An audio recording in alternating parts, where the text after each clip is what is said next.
મન પવિત્ર થાય છે. મૌન એ વાણીનું તપ નથી, મનનું તપ છે. અને મૌન એટલે નહીં બોલવું નહીં, એને તો ચૂપ રહેવું કહેવાય. ઘણી વાર લોકોને ચૂપ રહે એકાદશીમાં કે એમાં, પણ ઈશારાથી બધું કામ કરાવી દે. અને આપણે મૌન રાખ્યું હોય ને તો આજુબાજુ વાળા મૌન થાય, એ ઈશારાથી સંભળાય તો છે, તું તો બોલ. ઘણી વાર અમારું મૌન હોય તો આજુબાજુ વાળા ચૂપ થઈ જાય, એ ઈશારાથી વાત કરવાનું. ઈશારા તમે તો બોલ, કાન તો ખુલ્લા જ છે. મૌન એટલે ચૂપ રહેવું નહીં. મૌનની હું વ્યાખ્યા એવી કરું છું કે માંગ વગરના થઈ જવું, એનું નામ મૌન. એ દિવસે મનમાં કોઈ માંગ ન જાગે ત્યારે માનજો કે આજે મૌન થયું. મનને કોઈ ડિમાન્ડ પેદા ન થાય, એનું નામ મૌન.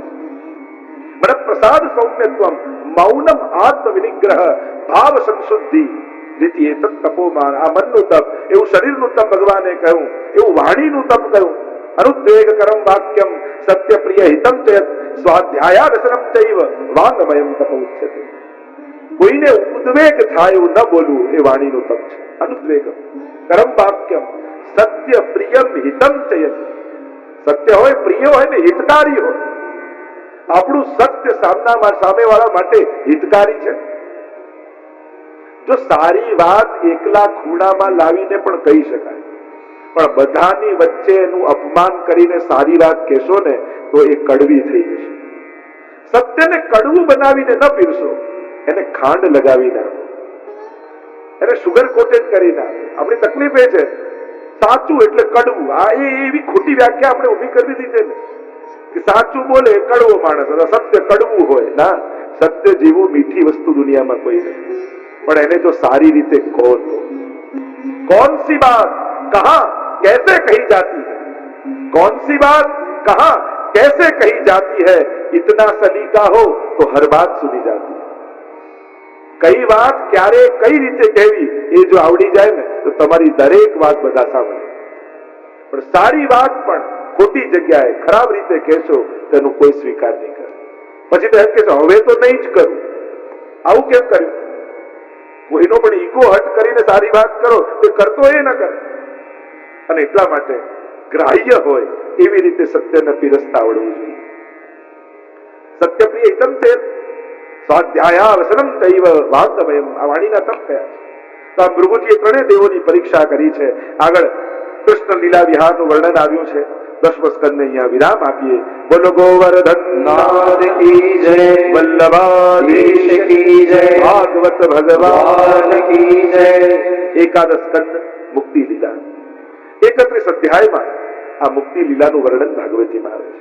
શ્રીનાથજી બાવાના મસ્તકનો ભાગ એકાદશ સ્કંદ છે અને મસ્તકમાં જ્ઞાન છે. અને એટલા માટે અહીંયા આ જ્ઞાન રૂપ સંવાદ ભગવાન અને ઉદ્ધવજીની વચ્ચે આવે છે. યાદવો ઉચ્છૃંખલ થઈ ગયા, કારણ કે યુવાની આવી, પદ મળ્યું, પૈસા મળ્યા, સામર્થ્ય આવી ગયું. બહુ જ બધી અનુકૂળતા થાય ને ત્યારે વ્યક્તિ બહુ સાવધાન રહે. જ્યારે એમ થઈ જાય કે હવે મને કોઈ કહેનારું નથી, ત્યારે બહુ ચેતતા રહે. કારણ કે કહેનારા હતા તો બચાવનારા હતા, સાવધાન કરનારા હતા.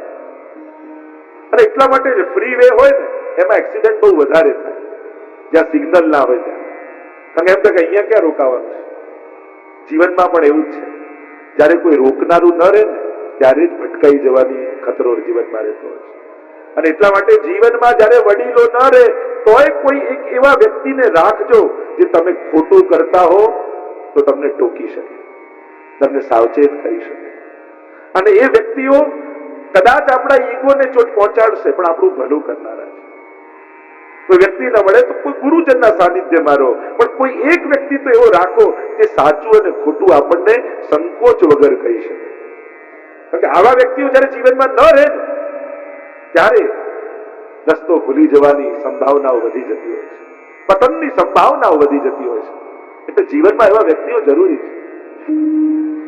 યાદવોને કોઈ કહેનારું ન રહ્યું.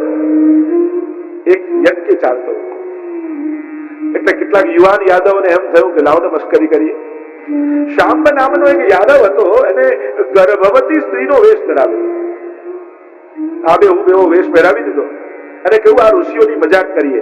લઈ ગયા ઋષિઓ પાસે અને કહ્યું કે મહાત્મા આપ તો ત્રિકાળ જ્ઞાની છો, સર્વશાસ્ત્રોના જ્ઞાતા છો, આપ તો બધું જાણો છો, એવી કૃપા કરો કે અમને જાણવા આવ્યા છે કે આ સ્ત્રી ગર્ભવતી છે, તો બતાવો ને આને દીકરો થશે કે દીકરી. ઋષિઓ જાણી ગયા, બુદ્ધિ ભ્રષ્ટ થઈ છે. જ્યાં માન આપવું જોઈએ ત્યાં શંકાઓ કરે છે, તેને પ્રણામ કરવા જોઈએ એની પરીક્ષા કરે છે. શ્રાપ આપ્યો, ન દીકરો ન દીકરી, આના પેટમાંથી મૂષળ નીકળશે અને એનાથી સમસ્ત યાદવ કુળનો સંહાર થઈ જશે. ગભરાયા યાદવ, ઋષિનો શ્રાપ લાગ્યો, શું કરવું? ઉગ્રસેન પાસે ગયા અને જ્યાં કપડા માંથી જોયું તો મૂષળ નીકળ્યું. અરે આ શું કરીએ? ઉગ્રસેન પાસે લઈને ગયા કે આ મૂષળનું શું કરીએ? શ્રાપ લાગ્યો, ઋષિએ કહ્યું કે મૂષળ નીકળશે, સર્વનાશ થઈ જશે કુટુંબનો. ઉગ્રસેને યુક્તિ બતાવી કે આને ઘસો, આનો ભૂક્કો કરો, દરિયામાં નાખી દો. એમ જ કર્યું, ભૂક્કો કર્યો અને દરિયામાં નાખી દીધું. પણ દરિયામાં તો જે નાખો એ લહેર વાટે પાછું આવે અને મૂષળ નામનું ઘાસ ભાલા જેવું કિનારે ઉગ્યું. થોડો ટુકડો બચ્યો મૂષળનો, દરિયામાં નાખ્યો તો એક માછલી ગળી ગઈ અને માછલી જરા નામના પારધીના હાથમાં આવી. એને માછલીને કાપી, એમાંથી આ ટુકડો નીકળ્યો મૂષળનો અને એનાથી એને બાણ બનાવ્યું. અહીંયા નારદજી દ્વારિકા આવ્યા છે, વસુદેવજી સાથે સુંદર સત્સંગ થયો છે, ભાગવત ધર્મનો ઉપદેશ કર્યો છે, નવ યોગેશ્વરની કથા કહી કે જ્યારે નિમિ રાજા યજ્ઞ કરવા જઈ રહ્યા હતા અને નિમિ રાજાના યજ્ઞમાં આ નવ યોગેશ્વરો વૃષભદેવજીના આવ્યા. અને આપણા કોઈ સારા પ્રસંગે કોઈ મહાત્માની પધરામણી થાય ને ત્યારે માનવું કે ભગવાન પોતે આશીર્વાદ આપવા આવ્યા છે. ઋષિઓને આવેલા જોયા, મનમાં પ્રસન્નતા થઈ ગઈ. મારા યજ્ઞમાં આવા યોગેશ્વરો, નવ યોગેશ્વરોની પધરામણી થઈ. મારા જેથી વધારે ભાગ્યશાળી કોણ? આ નવ યોગેશ્વરો આવ્યા. અને વંદન કરીને રાજા બોલ્યા, આ માનવ દેહ દુર્લભ છે, દુર્લભો માનુષો દેહો, પણ દેહી નામ ક્ષણભંગુર. એક તો દુર્લભ છે અને પાછું ક્ષણભંગુર છે, ક્યારે આત્માથી સરી જાય કોણ જાણે. અને એનાથી પણ દુર્લભ છે મહાપુરુષોનું સાનિધ્ય, મહાપુરુષોના દર્શન. શંકરાચાર્ય પણ કહ્યું ને, દુર્લભમ ત્રૈમે વૈતદેવાનુગ્રહ હેતુકમ મનુષ્યત્વમ મુમુક્ષુત્વમ મહાપુરુષ સંશય. આ ત્રણ વસ્તુ દુર્લભ છે. મનુષ્યત્વ દુર્લભ છે, મુમુક્ષુત્વ દુર્લભ છે, જન્મરણના ચક્કરમાંથી છૂટવાની ઈચ્છા દુર્લભ છે, અને મહાપુરુષ સંશય, મહાન પુરુષોનો સંગ, મહાત્માઓનો સંગ દુર્લભ છે. આ ત્રણ વસ્તુ જીવનમાં દુર્લભ છે. કૃપા કરીને આપ મારા યજ્ઞમાં પધાર્યા છો, કઈક ઉપદેશ મને કરો. અને નવ યોગેશ્વરે સુંદર ઉપદેશો કર્યા છે. પ્રસિદ્ધ શ્લોક કવિ નામના યોગેશ્વર બોલ્યા, જે કાંઈ પણ કરીએ ઠાકોરજીને સમર્પિત કરીને કરીએ. પુષ્ટિ માર્ગનો સિદ્ધાંત મહાપ્રભુજીએ પણ આપણને બધાને એ જ આશીર્વાદ આપ્યા છે. ષોડશ ગ્રંથમાં મહાપ્રભુજી વૈષ્ણવને આશીર્વાદ આપતા એ જ કહે કે સર્વ સમર્પિતમ ભક્ત્યા કૃતાર્થોસી સુખી ભવ. બધું જ સમર્પિત કરીને સુખી થઈ જાય.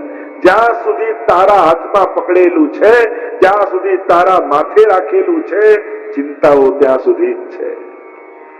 બધું જ પ્રભુને સમર્પિત કરી દઈશ ત્યારે જ સુખી થઈશ.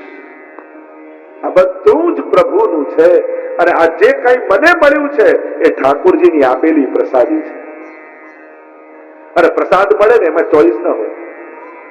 પ્રસાદ તો નિયમ છે. પ્રસાદ લેવા બેઠા હોય ત્યારે એમ ના કહેવાય કે ના પેલી મઠડી આપો ને પેલો બંધાળ આપો ને પછી જમ્યા કહેવાય. આ તો જે હાથમાં આપી ગયું એ લઈ લઈએ, એનું નામ પ્રસાદ. અને એટલા માટે આ સંસારમાં જે મળ્યું છે ને એને ભાગ્ય માનીને નહીં, એને ભગવાનનો પ્રસાદ માનીને સ્વીકારી છે. એટલે ફરિયાદ જતી રહેશે, આવા કેમ મળ્યા ને આવું કેમ મળ્યું ને આવું ઘર કેમ ને આવો વ્યક્તિ કેમ. આ ફરિયાદો નહીં, આ ભગવાનનો આપેલો પ્રસાદ રૂપ સંસાર છે. મારે આને સ્વીકારવો છે, મારે આને નિભાવવો છે. આ વૃત્તિ રાખશો તો જીવનમાં પ્રસન્નતા આવશે.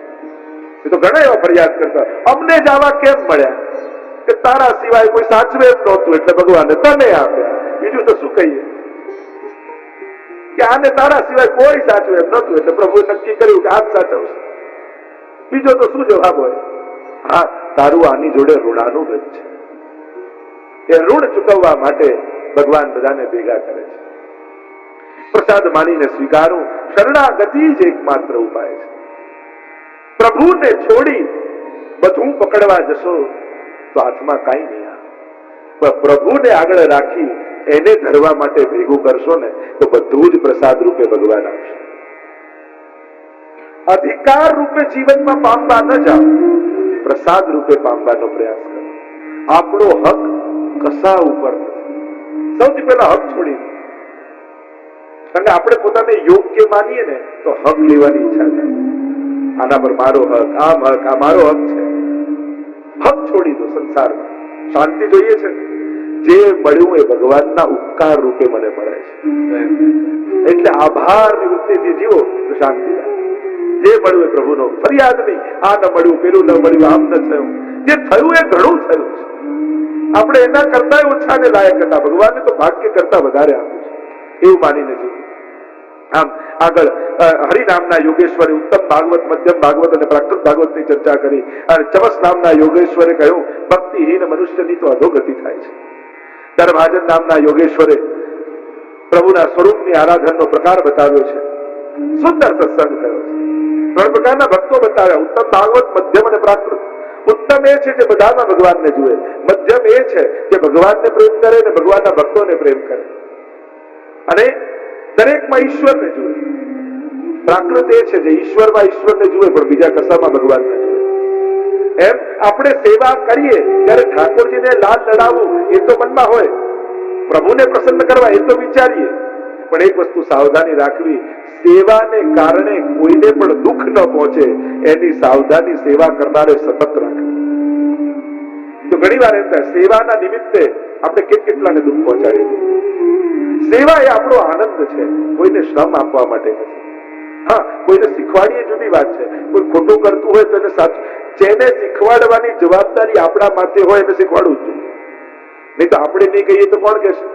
કારણ કે એની જવાબદારી આપણા માથે છે. તમે પરિવારના મોભી છો, વડીલ છો, ક્યાંક કંઈક ખોટું થતું હોય અને કંઈક સારું થાય અને આપણને કોઈને શીખવાડીએ. અને સમજદાર વ્યક્તિઓએ ધ્યાન રાખવું, ભગવાન નિમિત્તે કોઈ કંઈ ટોકતું હોય યા કોઈ શીખવાડતું હોય ત્યારે મોટું મન રાખી શીખવું. જો આજે મને શીખવા મળે, એવું નહીં વિચારવું મને શેના કહી જાય, મને ચાન્સ આવે તો હું બે સંભળાવીશ.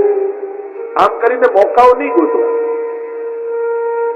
એમ વિચારું ચલો મને કોઈ કહેનારું છે ઘરમાં, મને કોઈ શીખવાડનારું છે, અને વડીલો નહીં કે તો કોણ કહેશે? નહીં તો ખોટું જ થતું જાય મારાથી કઈ સારું શીખવા મળ્યું મને, એવું મન મોટું રાખીને સારી વસ્તુ સ્વીકારવાની ભાવના જીવનમાં રાખી. સુંદર ચર્ચાઓ થઈ છે. નિવિરાજા પરમ ગતિને પ્રાપ્ત થયા. પ્રભુ સુધામ પધારવાની તૈયારી કરી રહ્યા છે. બાલકા તીર્થ આજે છે. ઉદ્ધવજી કેવલ ભેગા છે, બાકી બધાને મોકલી દીધા છે. દત્તાત્રેય ભગવાનની કથા 24 ગુરુઓની ચર્ચા કરી છે. દત્તાત્રેય ભગવાનને જ્યાં જ્યાં ગુણ દેખાયા એ ગુણને ગુરુ રૂપે સ્વીકારી લીધા. તમને દુર્ઘટનાઓમાં પણ ભગવાનની કૃપા શોધતા આવડે છે? જીવનમાં બધું સારું જ થાય સંભવ નથી, પણ સારું શોધતા આવડે છે આપણને? આપણા એક તકલીફ એ ઘઉં વીણવા બેઠા હોઈએ ને, કહીએ શું હા વીણીએ કાંકરા જ છે, પણ ઘઉં વીણવા બેઠા છે. ઘઉં વીણો છો તો કાંકરા જ. જીવનમાં એવું જ છે, હોય છે વધારે સારું જીવનમાં, પણ એક બે કઈ કાંકરા જેવા પ્રસંગો જીવનમાં બને યા વ્યક્તિઓ આવે ને ત્યારે એને પકડી અને જીવનમાં દુઃખિત થતા રહે. સારા શોધતા શીખજો તો જીવન ઉત્તમ રીતે જીવી શકાશે. 24 ગુરુઓ કર્યા છે. જ્યાં જ્યાં ગુણ દેખાય એને ગુરુ રૂપે સ્વીકાર્યા છે. સૌથી પહેલા ગુરુ બનાવ્યા પૃથ્વીને. પૃથ્વી પાસેથી ગુણ શીખ્યા ધૈર્ય, ક્ષમા અને સહનશીલતા. આ પૃથ્વી કેટલું સહન કરે છે, કેટલો ભાર સહન કરે છે, કેટલા પાપ સહન કરે છે, પણ ક્યારે ફરિયાદ કરતી નથી. અને એટલા માટે વૈષ્ણવે સહન કરતા શીખો. દરેક વખતે સંઘર્ષ કરવાથી જીવનમાં ક્લેશ બન્યો રહે છે. સહન કરવાથી મન મજબૂત થાય છે. ભલે આપણો અધિકાર હોય પણ છોડવાની વૃત્તિ આવે ને તો મન મજબૂત થાય. જેનું મન મોટું હોય ને એ જ હક છોડી શકે, બાકી તો લડવા જ આવે બધા. અને એટલા માટે સહન કરતા શીખો, ધૈર્ય રાખતા શીખો. મહાપ્રભુજી સમજાવે છે વિવેક ધૈર્યાશ્રયમાં, ત્રિદુઃખ સહનમ ધૈર્યમ બ્રહ્મામૃત સર્વત સદા ચક્રવત દેવત ભાવ્યમ જળવત ગોપ ભાર્યા. ત્રણેય પ્રકારના દુઃખો વૈષ્ણવે સહન કરવા એમ મહાપ્રભુજી કહે છે. વૈષ્ણવના જીવનમાં ધૈર્ય હોવું જોઈએ. સહન કરવાથી મન મજબૂત થાય છે. આગળ બીજા ગુરુ કર્યા છે વાયુને, વાયુ નિસંગતા શીખ્યા. વાયુ વહેતું રહે, દુર્ગંધને છોડી દે અને સુગંધને છોડી દે.